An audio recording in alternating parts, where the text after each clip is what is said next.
Number 6, object oriented concept.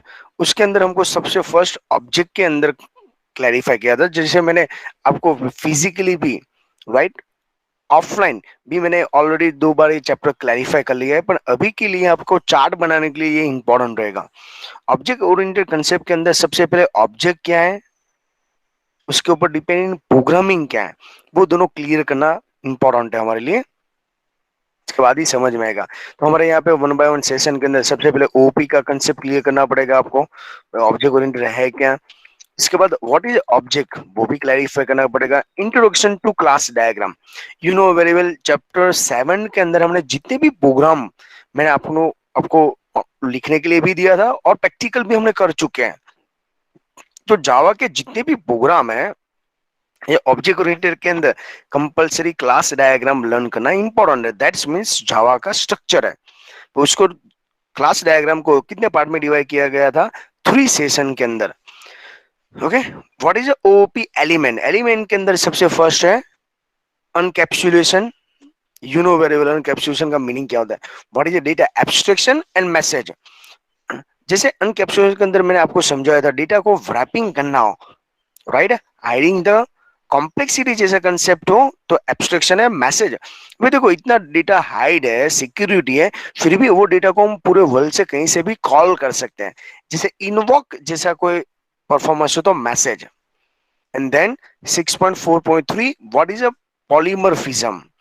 जैसे इसके अंदर हमने लर्न किया था मैनीफॉर्म, और इसके अंदर दूसरा कंसेप्ट था ओ लोडिंग, राइट। देन उसके अंदर भी एग्रीगेशन वर्सेस कंपोजिशन है। एंड लास्ट में व्हाट इज इनहेरिटेंस, जिसमें हमने क्लैरिफाई किया था is a kind of relationship, is a kind of relationship. तो ये सब कुछ कंसेप्ट हमने ऑलरेडी लर्न कर चुके हैं, बट यहाँ पे मैं आपको फास्ट फॉरवर्ड में रिवाइज करवाना चाहता हूँ। ये कंसेप्ट स्टार्ट हुआ था 1916 से स्टार्ट हुआ था और एंड हुआ था मिड 90। तो ये 20 इयर्स तक कई सारे मेन कंसेप्ट इसमें डिजाइन किया गया है। इसके बाद हमने नए टाइप के सॉफ्टवेयर बनाना स्टार्ट किया, जिसे आज यूजर फ्रेंडली प्रोग्रामिंग लैंग्वेज बनी। क्यों, उसके पीछे मेन कंसेप्ट है ओओपी। ओके, जो कॉम्प्लेक्सिटी थी सॉफ्टवेयर की, मॉडिफाई करने में इजी हो गया। ओके, ये सब कुछ फ्लेक्सिबिलिटी हो गया। तो ये ओपी का मेन पावर है। मेन इंपॉर्टेंट क्या है, जिसे आपको पूछा गया पॉपुलर प्रोग्रामिंग लैंग्वेज कौन सी है जो ओपी को सपोर्ट करती है, तो आपका C++, जावा, सी शार्प, हैशटैग नहीं बोलते, सी शार्प, VB.NET, ASP.NET और PHP। आपके लिए होमवर्क है, ये सब का फुल फॉर्म आपको पहले क्लैरिफाई करना है और नोट डाउन करना है। भाई ASP का फुल फॉर्म क्या है, VB का फुल फॉर्म क्या है और PHP का फुल फॉर्म है। आप गूगल गुरु का यूज करके आप मुझको इन्फॉर्म कर सकते हो। The way of the programming can be divide in 2 category. अभी ये भी इंपॉर्टेंट है, प्रोग्राम बनाने की टोटल स्ट्रक्चर कैसा है। जैसे एग्जांपल, फॉर्म बनाने की 2 मेथड थी, CLI और GUI। You know very well, CLI वो मेथड कैसा है,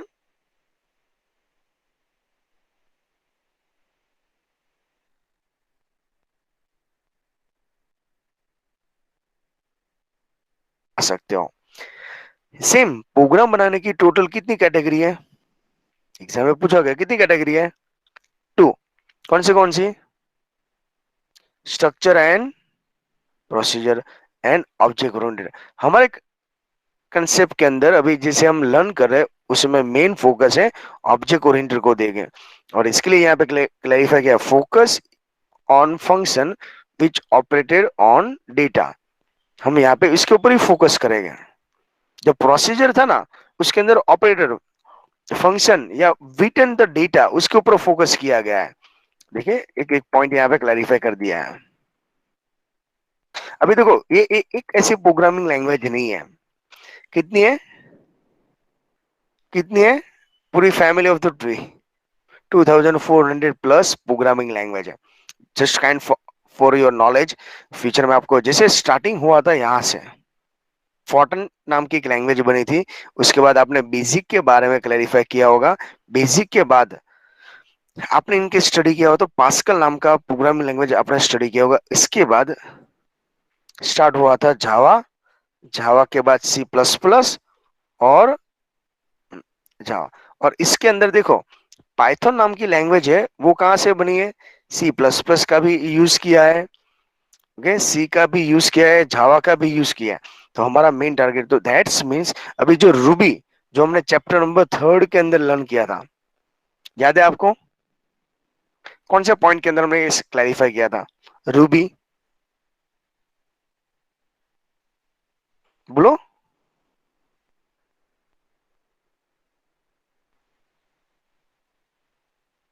राइट, अभी देखिए ऑब्जेक्ट ओरिएंटेड के ऊपर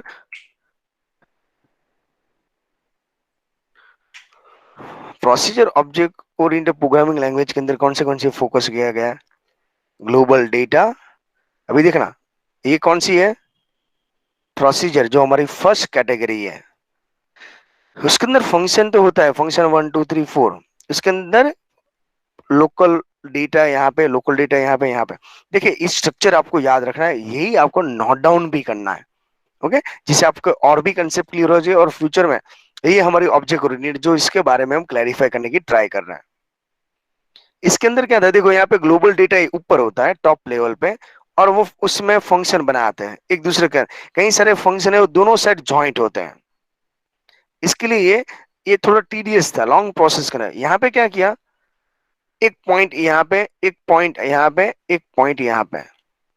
उसके अंदर क्या था, देखो तीनों तीन एक दूसरे के साथ ज्वाइंट है। यहाँ पे क्या है, फंक्शन 1 फंक्शन 3 ऐसे ज्वाइंट नहीं है, वो फंक्शन 2 के साथ वाया कनेक्टेड है। और यहाँ पे क्या था, डायरेक्टली ज्वाइंट है। तो इससे सर क्या बेनिफिट है? तो यही तो ऑब्जेक्ट ओरिएंटेड डेटा है, जैसे आपको ऑब्जेक्ट के अंदर डेटा एंड फंक्शन दोनों अवेलेबल सेपरेट मिलता है। एग्जांपल दूं, ओके, इसका बेस्ट एग्जांपल दे। जैसे मुझको कोई मेरे स्टूडेंट का काम है, तो मैं थर्ड पर्सन को बोलूंगा प्लीज आप इसको कॉल कर लीजिए ना, ओके। मैंने कोई पर्सन को मीडिएटर बनाया, यहाँ पे कुछ मीडिएटर बनाता है, और यहाँ पे कोई मीडिएटर नहीं है, हम डायरेक्टली कनेक्टेड है, ओके। तो यहाँ पे आपको स्पीड भी मिलती है और सॉफ्टवेयर बनाने में इजी होता है। तो देखो दोनों का डायग्राम से आपको समझ में आ जाता है। जैसे मैंने आपको यहाँ पे इन्फॉर्म कर दिया, फंक्शन 1 एंड फंक्शन 3 वो एक दूसरे के साथ डायरेक्टली ज्वाइन नहीं है। जब यहाँ पे कंडीशन डिफरेंट है, यहाँ पे डायरेक्टली 1 2 एंड 3 डायरेक्टली ज्वाइंट है, राइट है।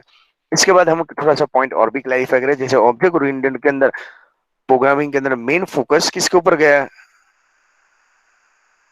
वेरीफाई करना चाहता हूँ। जैसे लाइब्रेरी मैनेजमेंट का सॉफ्टवेयर हम बना रहे हैं, राइट है, यहाँ पे डिजाइन कर रहे हैं, तो उसके अंदर मेन क्या होता है, देखो यहाँ पे ये उसके डेटा है और ये सब फंक्शन है। उसके अंदर भी अलग अलग मॉड्यूल है। भाई लाइब्रेरी सॉफ्टवेयर का यूज कौन करेगा, यूजर करेगा। उसके बाद बुक, लाइब्रेरी और लाइब्रेरी डेटा, अकाउंट उसका मैनेज करते हैं। जैसे यहाँ पे यूजर के अंदर क्या हो सकता है, स्टाफ और स्टूडेंट, ओके। स्टाफ के अंदर भी डिपार्टमेंट वाले है, दूसरे अंदर है स्टूडेंट, तो क्लास वाइज। यूजर है तो यूजर के अंदर क्या क्या क्या हमको, variety, check the account, get book date information, कब उसने रिटर्न किया, वो सब। ये है मॉड्यूल, ओके। पूरे सॉफ्टवेयर बनाने का डायग्राम। और एक ऑब्जेक्ट के अंदर कौन से फ्यूचर में हम डेटा यूज करेंगे, उसकी भी कंप्लीट डिटेल आपके पास होनी चाहिए। उसके बाद ही सॉफ्टवेयर डिजाइन करो, तो आपके लिए बेनिफिशियल रहता है। क्लियर है इतना? तो ये डायग्राम है एक्चुअली, आपके रेफरेंस बुक के अंदर है नहीं है, पर फ्यूचर में आपको लाइब्रेरी, हम इसको फ्लो चार्ट बना बोल सकते हैं। फ्लो चार्ट मीन्स व्हाट, कोई भी सॉफ्टवेयर बनाने से पहले हम डायग्राम, जैसे आपको 1 to 1 1 to many, many to many, ऐसा हमने 11 के अंदर डेटाबेस मैनेजमेंट सिस्टम के अंदर समझा था, राइट। तो एक टेबल दूसरे टेबल के साथ ज्वाइंट तो होता है, तो कौन सी मेथड से ज्वाइंट होना, देखो यहाँ पे लिखा है, ये 1 to 1 है। देखो ये 1 to 1 है, ये 1 to मैनी, देख रहा है। और यहाँ पे रिलेशनशिप देखो, यहाँ मालूम है हमने ऐसे डायमंड स्टार वाला रिलेशनशिप लर्न किया था, क्या बोला जाता है इसको, ये टाइप का रिलेशनशिप को क्या बोला जाएगा, स्ट्रॉन्ग रिलेशनशिप कंपोजिटिव, राइट है। तो देखो यहाँ पे क्लैरिफाई कर लीजिए प्लीज। नेक्स्ट, अभी देखो यहाँ पे ऑब्जेक्ट के अंदर एक्चुअली क्या मेन यूज होता है, जैसे एग्जांपल आप ऑब्जेक्ट के बारे में सोच रहे हो तो स्टूडेंट रिटर्न बुक तो कर रहा है, इसके अलावा आपको create the modular, modular means what, modify, reusable, extensible code. Future में आप ओपी लैंग्वेज का यूज करके कई सारे नए नए कोड को यूज कर सकते हो, जो पुराना प्रोग्रामिंग लैंग्वेज है, सॉफ्टवेयर है, उसका हम इजीली ऐड कर सकते हैं। और दूसरे पार्ट को चेंज किए बिना हम नया अपडेट भी डाल सकते हैं, जो ओल्ड फीचर्स है वो तो रहेगा ही रहेगा, इसके अलावा एक्स्ट्रा भी। अभी यहाँ पे भी आपको क्लैरिफाई किया, जिससे हमको क्या मेन बेनिफिट मिला, speed is gain by reusing और एग्जिटिंग कोड। दूसरे कोड को कोई भी डिस्टर्बेंस किया आप नया सॉफ्टवेयर बना सकते हो। कंसेप्ट ऑफ क्लास, कौन से क्लास के अंदर प्रोग्रामिंग क्लैरिफाई करना है, और ऑब्जेक्ट के टोटल कितने, 4 प्रॉपर्टीज हैं। एब्स्ट्रैक्शन, अभी देखो यहाँ पे मेन प्रॉब्लम क्या है, डेटा एब्स्ट्रैक्शन बोलो या एब्स्ट्रैक्शन बोलो, both are same. Encapsulation, right, polymorphism and inheritance. Inheritance ये मेन 4 ऑब्जेक्ट की प्रॉपर्टी है। आपको देखो फॉर्म के एलिमेंट पूछे, फॉर्म के एट्रीब्यूट पूछे, एचटीएमएल फॉर्म के एलिमेंट पूछे, टेक्स्ट एरिया के एट्रीब्यूट पूछे, समझ में आ रहा है मैं आपको, तो वो डिफरेंट है। और ऑब्जेक्ट ओरिएंटेड के आपको ये पॉइंट्स पूछे तो ये भी डिफरेंट है, तो दोनों मिक्स ना हो जाए, इसके लिए ध्यान रखना है प्लीज। तो जब भी आप नोट्स बना रहे हो तो नोट्स के अंदर ये सब पॉइंट मेन मेन जो मैं हाईलाइट कर रहा हूँ वो क्लैरिफाई करना, ये समरी जैसा काम है। अभी ऑब्जेक्ट ओरिएंटेड के अंदर कंसेप्ट है, कौन से है, रिवाइज कर लीजिए। आपको ये टाइप के ग्राफ बना के डायरेक्टली समझाना है। अनकैप्सुलेट में E N I N, that means inheritance, A B abstraction, PO polymorphism. Clear. Next, जैसे हम वापस यहाँ से क्लैरिफाई करें, भाई ये फोर्टन के अंदर इतनी सारी लैंग्वेजेस थी, तो मैं क्लैरिफाई करवा देता हूँ। जैसे फैमिली ऑफ द ट्री कितनी लैंग्वेज है, इसमें से हमने कई सारी लैंग्वेज को लर्न किया है, बाकी सब रिमेनिंग है। दोनों के अंदर ये डायग्राम इंपॉर्टेंट था। ऑब्जेक्ट ओरिएंटेड, यहाँ पे ऑब्जेक्ट के ऊपर प्रायोरिटी दिया जाता है। उसके बाद नेक्स्ट पॉइंट, हमने 4 पार्ट के बारे में समझाया था। सबसे पहले आते हैं अनकैप्सुलेशन, डेटा एब्स्ट्रैक्शन, रेफरेंस बुक के हिसाब से, पॉलीमॉर्फिज्म एंड इनहेरिटेंस। अभी ऑब्जेक्ट के बारे में क्लैरिफाई करते हैं, एक्चुअली व्हाट इज ऑब्जेक्ट। इसके अंदर एक मेन वो है रियल वर्ड, जैसे पर्सन, कार, कॉफी कप, वो सब भी क्या है, ऑब्जेक्ट ही है। बट एवरी ऑब्जेक्ट है यूनिक आइडेंटिफिकेशन। ओके, वो एक आइडेंटिफिकेशन यूज कर, जैसे हम आप सब 12 साइंस के स्टूडेंट हो, पर आप सबकी भी एक यूनिक आइडेंटिफिकेशन है।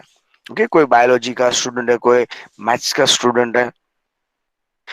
एवरी ऑब्जेक्ट, एवरी पर्सन है ऑन कैरेक्टरिस्टिक। जैसे पर्सन नाम है वो भी एक ऑब्जेक्ट है, राइट, उसकी खुद की कैरेक्टरिस्टिक है, क्या है, नेम है, सिटी है, जेंडर है, बर्थडे है एंड प्रोफेशन है, राइट, वो कैरेक्टरिस्टिक है। Okay, characteristic are also known as a property and attribute. अभी यहां से ये नेम याद रखना स्टार्ट करना है। कैरेक्टरिस्टिक बोलो, प्रॉपर्टी बोले या एट्रीब्यूट बोले, तीनों सेम ही है। उसके अंदर भी ऐसे ही एक मेन जो पॉइंट्स क्लैरिफाई किया इसे आपको समझ में आ जाएगा। जैसे राम एंड श्याम दोनों डिफरेंट नेम है, पर है तो पर्सन ना, राइट। सेम यहाँ पर भी इसके जैसा ही काम है। अभी देखो उसकी वैल्यू को क्या बोला जाता है, जो identify the object we can use the value of this attribute. हम जब भी वैल्यू उसके अंदर एंट्री करेंगे तो ऑन द स्पॉट हम क्या यूज करेंगे, उसकी वैल्यू। जैसे एग्जांपल दो, चैप्टर 7 के अंदर से हम लिखते थे double length, double with.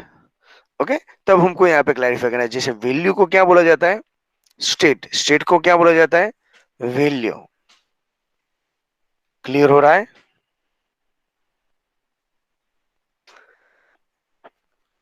Behaviour associated with object, जैसे एग्जांपल पर्सन की birth date, name, location change हो सकता है ना, person wise name, birth date वो सब चेंज हो सकता है। Behaviour also known as a method. तो जब आप चार्ट बना रहे हो तो ये सब पॉइंट्स क्लैरिफाई करना है। Data attribute and behavior method associated with the object are collectively refer to the member or features। तो जो भी ये डेटा कलेक्ट कर रहा है उसको मेंबर भी बोला जाता है और फीचर्स भी बोला जा सकता है।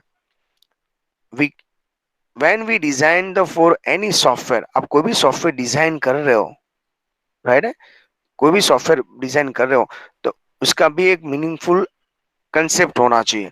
जैसे मैंने लाइब्रेरी मैनेजमेंट का सॉफ्टवेयर बना रहा था तो उसके ऑब्जेक्ट जो इंपॉर्टेंट ऑब्जेक्ट है उसके बारे में हमको क्लैरिफाई करना है। जैसे लाइक रेलवे रिजर्वेशन का कोई सॉफ्टवेयर बना रहे हो आप, तो इसमें मीनिंगफुल ऑब्जेक्ट कौन सा होगा?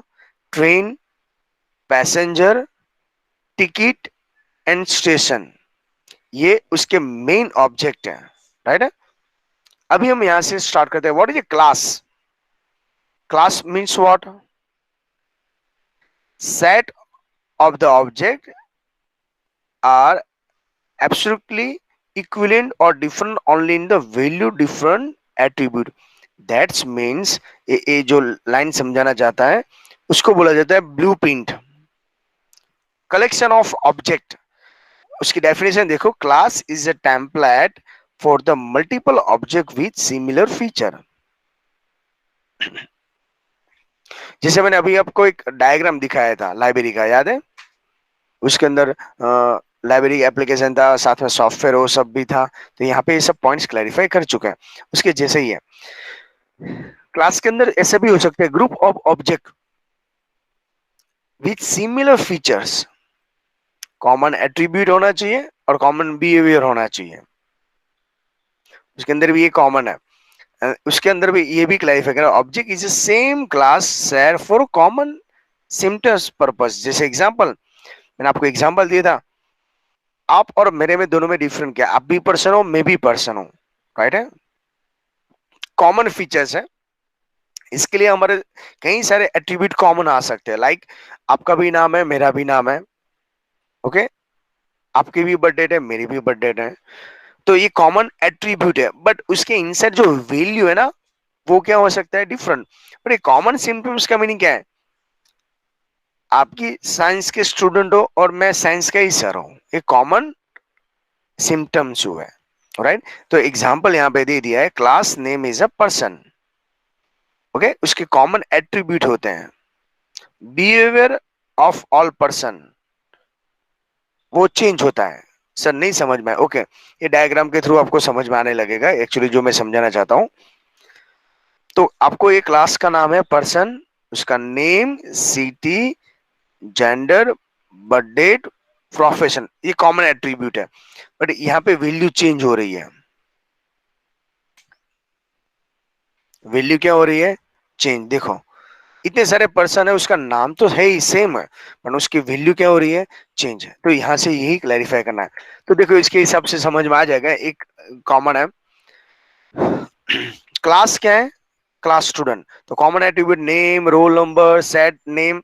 तो देखो ये क्या है? नॉर्मल मेथड है, वैल्यू है, ये सब फंक्शनैलिटी है। आता है किसका है? क्लास स्टूडेंट के अंदर।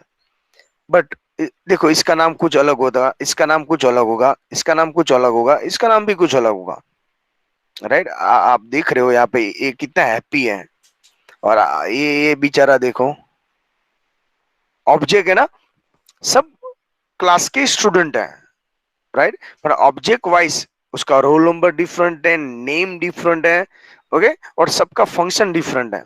और देखो ये तेरे नाम, देखा, इसमें भी क्लास के अंदर कितनी सारी, 12 साइंस के अंदर भी कितनी सारी वैरायटी मिल जाती है आपको। तो ओके, हम यहाँ से वापस स्टार्ट करते हैं। क्लास पर्सन, तो हमने जैसे क्लैरिफाई किया,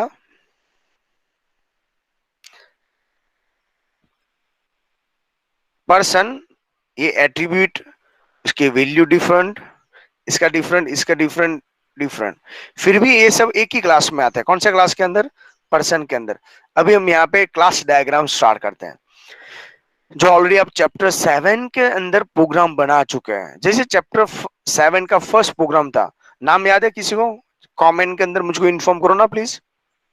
चैप्टर 7 का 7.1 जो प्रोग्राम मैंने आपको टाइप करने के लिए बोला था सेंटेक के अंदर, तो देखो ये क्लास डायग्राम उसके साथ हम मैच करें। तो class diagram present all collection class क्या था? कॉलकोस dot Java. Okay, collection of class. अभी दूसरा देखो, उसको बोला जाता है यूएमएल। यूएमएल का फुल फॉर्म क्या है? Unify modelling language. ओके, इसके अंदर क्या होता है एक्चुअली? यूएमएल एक ऐसा स्ट्रक्चर है, लैंग्वेज है, इसके अंदर ऑब्जेक्ट ओरिएंटेड के जो भी ऑब्जेक्ट है उसको प्रॉपर मैनेज किया जाता है। उसको बोलते हैं ओएमजी, ऑब्जेक्ट मैनेजमेंट ग्रुप। और कई सारे स्टूडेंट उसको क्या बोला जाता है? क्या बोलते हैं उसको? Oh my God, right? पर ऐसा नहीं है, मिक्स ना हो जाए उसके लिए ध्यान रखना। Okay, OMG. अभी क्लास डायग्राम के अंदर होता क्या है? ओके, उसके टोटल ये स्टैटिक मॉडल है और स्टैटिक व्यू से क्लैरिफाई करते हैं। उसके अंदर रेक्टेंगल शेप में 3 सेशन में डिवाइड किया है। Okay, present name, attribute and behaviour. Total कितने पार्ट्स में डिवाइड किया है? 3 नेम के अंदर डिवाइड किया हुआ है इसको। चेक करते हैं कौन से सेशन के अंदर क्या क्या होता है। क्लास डायग्राम जो सबसे फर्स्ट टॉप सेशन में क्या होता है? कंपलसरी क्लास का नाम आना चाहिए। जैसे क्लास का नाम क्या था? अब एक स्टूडेंट ने डॉट जावा क्लास कॉलकोस डॉट जावा, पर एक्चुअली वो प्रोग्राम का नाम था। मैं आपको पूछूं क्लास का नाम क्या था, तो आंसर क्या आना चाहिए? Only for cost. याद आ रहा है कुछ कि मुझको प्रोग्राम भी समझाना पड़ेगा, पर इसके लिए मैं पूरा अलग सेशन रखूंगा। एट्रीब्यूट और प्रॉपर्टी क्या थी, याद है आपको? कॉलकोस के अंदर लाइक बैलेंस, ड्यूरेशन, राइट है। इसके बाद कोस्ट, याद है आपको? और इसके आगे हम डबल लगा देते हैं। उसका मीनिंग क्या है? एट्रीब्यूट के डेटा टाइप डिफरेंट था, किसी का डबल हो सकता है, किसी का फ्लॉट हो सकता है, किसी का इंटीजर होता है। वो सबको क्या बोलते हैं? इंटीजर, फ्लॉट, वो सब है क्या एक्चुअली? Data type. क्या है? डेटा टाइप्स हैं। कितने टाइप के डेटा टाइप्स हैं टोटल? 8। कितने? 7 या 8? 8। 8। ओके। उसके अंदर बिहेवियर डिफरेंट होता है, समझाता हूँ। इंटीजर का डेटा टाइप है ना, उसमें राउंड पॉइंट ही चलता है, लाइक 10। पर फ्लॉट नाम का कोई डेटा टाइप से हो, उसके अंदर क्या होता है? 10.00 ऐसा कुछ डेटा होता है। क्या है? दोनों में डिफरेंट है। एक में पॉइंटिंग वैल्यू है, एक में पॉइंटिंग वैल्यू नहीं है। ओके, तो ये सब यहाँ से क्लैरिफाई किया जाता है और यहाँ पे क्लैरिफाई। तो टोटल कितने सेशन है आपको पूछा गया? क्लास डायग्राम जैसे चैप्टर 7, 8, 9, 10, वो पूरा प्रोग्राम जावा के अंदर मिनिमम एक क्लास तो होना ही चाहिए। दूसरा रूल्स मैंने बोला था, क्लास का नाम एंड प्रोग्राम का नाम क्या होना चाहिए? Must be same. देखो यहाँ पे क्लास का नाम तो क्या था? पर्सन। हमारे यहाँ पे था कॉल कोस्ट। विजिबिलिटी एट्रीब्यूट तो हमने लिखा है डेटा टाइप्स आया। और इनिशियल वैल्यू तो हम लिखते थे डबल या double cost equal to 170। Okay, तो विजिबिलिटी के अंदर कितनी विजिबिलिटी आती है? तो मैंने आपको समझाया था 4P। 4P का फुल फॉर्म क्या था? Private, package, public, protected. Protected. Okay, इसके बाद विजिबिलिटी ऑपरेशन, उसमें आर्ग्यूमेंट लिस्ट होती है और इसके अंदर रिटर्न टाइप लिखना कंपलसरी होता है। ओके, ये अभी इसके बारे में और भी क्लैरिफाई करके, जैसे कई सारे पॉइंट के अंदर हमने जावास्क्रिप्ट के अंदर हम रिटर्न लिखते थे ज्यादा, तो ये रिटर्न का पर्पस क्या होता है, उसका बेनिफिट क्या है, वो भी हम क्लैरिफाई करेंगे। अभी देखो यहाँ पे बेस्ट एग्जांपल के थ्रू समझा है भाई। डायग्राम के अंदर ये जो पर्सन है वो क्या है? क्लास का नाम। ये name, city, gender, birthday date, professional, ये सब क्या है? एट्रीब्यूट है।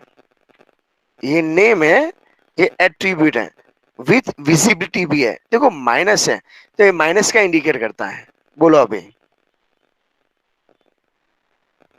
माइनस क्या इंडिकेट करता है? प्राइवेट क्या, पब्लिक क्या, पैकेज क्या इंडिकेट करता है? प्राइवेट। प्राइवेट। तो प्लस क्या इंडिकेट करता है? प्लस। पब्लिक। तो ये हैशटैग क्या इंडिकेट करता है?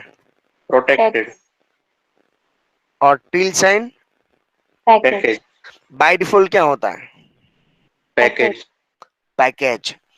और यहाँ पे जो है ना, वो है मेथड का नेम, और ये आर्ग्यूमेंट है। देखो ब्रैकेट के अंदर आर्ग्यूमेंट लिखा होता है। आपने कभी आर्ग्यूमेंट देखा है? मैंने तो देखा है, पब्लिक स्टैटिक वॉइड में लिखते थे, याद है? उसके अंदर ब्रैकेट के अंदर यस। स्ट्रिंग का एस कैपिटल और आर्ग्यूज लिखते थे। वो क्या था? यस। आर्ग्यूमेंट थी। समझ में? उसकी सिंटेक्स में देखो, अभी जो मैं आगे वाला सिंटेक्स समझा रहा हूँ, देखो क्या लिखा है यहाँ पे? Argument list. ओके। पर जो रिटर्न होना चाहिए वो आर्ग्यूमेंट किस में होना चाहिए? स्ट्रिंग में होना चाहिए। ओके। तो सेम यहाँ पर भी ऐसे ही भाई, बर्थ डेट होनी चाहिए, पर बर्थ डेट किस में होना चाहिए? इंटीजर में होना चाहिए। सिटी होना चाहिए, पर सिटी का नाम किस में होना चाहिए? स्ट्रिंग में होना चाहिए। तो ये सब उसके लिए इंपॉर्टेंट है। Introduction to class diagram. अभी क्लास डायग्राम के अंदर कैसे कैसे फीचर्स है? Provide the information that is useful in understanding the role of class in the content। Context के अंदर क्या होता है भाई? डेटा क्लास के अंदर एक्चुअली होता क्या है? डेटा होता है। वो डेटा का क्या पर्पज है उसके अंदर क्लैरिफाई किया। It does not have the content every attribute and operation of a class. तो सब में ऐसा कॉमन होना चाहिए, ऐसे कंपलसरी नहीं है। तो देखो वापस वही कंटेंट आपको समझाने की ट्राई कर रहे हैं। भाई यूएमएल है, वो क्या इंडिकेट करता है? Declare the using syntax. जैसे नेम है, वो स्ट्रिंग होना चाहिए, सिटी स्ट्रिंग होना चाहिए, जेंडर। तो कैरेक्टर, कैरेक्टर का मीनिंग क्या होता है? What is meaning of the character? जो सिंगल कोट में लिखते हैं उसको क्या बोला जाता है? कैरेक्टर। तो स्ट्रिंग क्या है? Double coat. डबल कोट में लिखते थे उसको स्ट्रिंग बोला जाता है। ओके। तो डेट के अंदर तो खुद का डेटा टाइप्स है। तो ये डी एम वाई वो सब क्या बोला गया? मैंने अभी जस्ट इन्फॉर्म किया, आर्ग्यूमेंट। राइट है। तो ये है यूएमएल, उसका क्लैरिफाई। अभी देखो विजिबिलिटी के अंदर हम क्लैरिफाई करें। देखो विजिबिलिटी के अंदर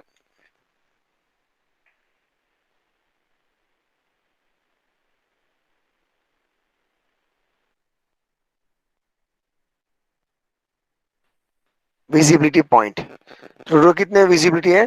4। एट्रीब्यूट नेम, डेटा टाइप्स और इनिशियल वैल्यू। तो देखो यहाँ पे स्क्वायर ब्रैकेट हो, स्क्वायर ब्रैकेट वो कैसा है? यहाँ पे ऑप्शनल। चैप्टर 2 के अंदर हमने स्क्वायर ब्रैकेट का यूज जेंडर और हॉबी के अंदर यूज किया था। और कोई भी वैल्यू होता है जो अनक्लोज करते हैं, एंगल ब्रैकेट, जो हमने एचटीएमएल के अंदर भी यूज किया था। तो दोनों मिक्स ना हो जाए उसका ध्यान रखना है यहाँ। क्लियर है इतना? तो ये उसका main points. Introduction to class diagram. तो एक्चुअली विजिबिलिटी है क्या? Private, protected, public and.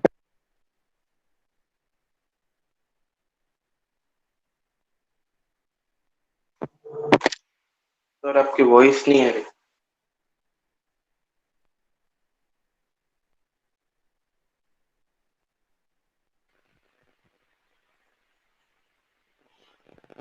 Now I am audible? Okay. Yes. Introduction to class diagram के अंदर जो विजिबिलिटी हमने 4P के बारे में क्लैरिफाई किया, private, protected, public and package. उसके सिंबल जो हमने लर्न किया, माइनस, हैशटैग, प्लस, एंटिल साइन, किसके लिए? ये इंपॉर्टेंट एमसीक्यू है। राइट। इसके बाद इसको याद रखने की बेस ट्रिक है जो हम नेक्स्ट चैप्टर के अंदर स्टडी करेंगे। बट उससे पहले मैं आपको समझा देना चाहता हूँ पब्लिक। तो symbol plus, anywhere in the program, कहीं से भी आप एक्सेस कर सकते हो।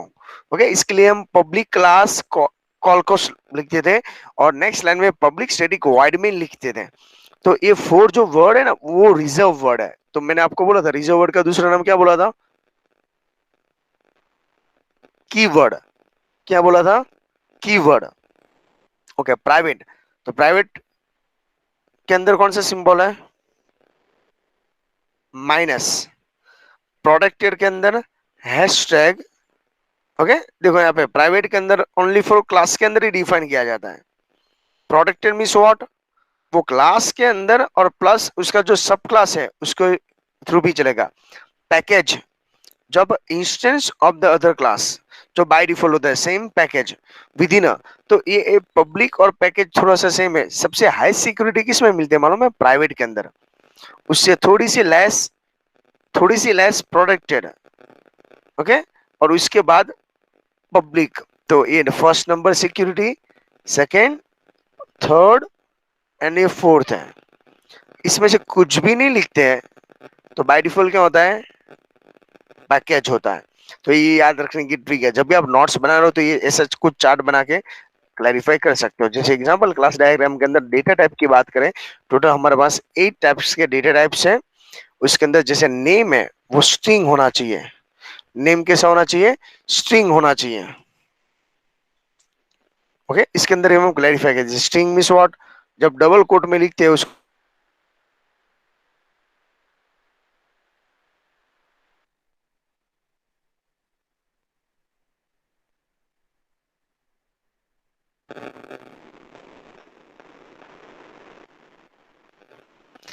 फ्लॉट। तो फ्लॉट की वैल्यू किस में होनी चाहिए? पॉइंटिंग में। क्लियर? यूएमएल नोटेशन, तो इसके अंदर भी ऐसा ही है। विजिबिलिटी, मेथड नेम, राइट है? तो विजिबिलिटी क्या है? माइनस। अभी देखना यहाँ पे, तो ये माइनस का मीनिंग प्राइवेट हुआ। बैलेंस क्या है?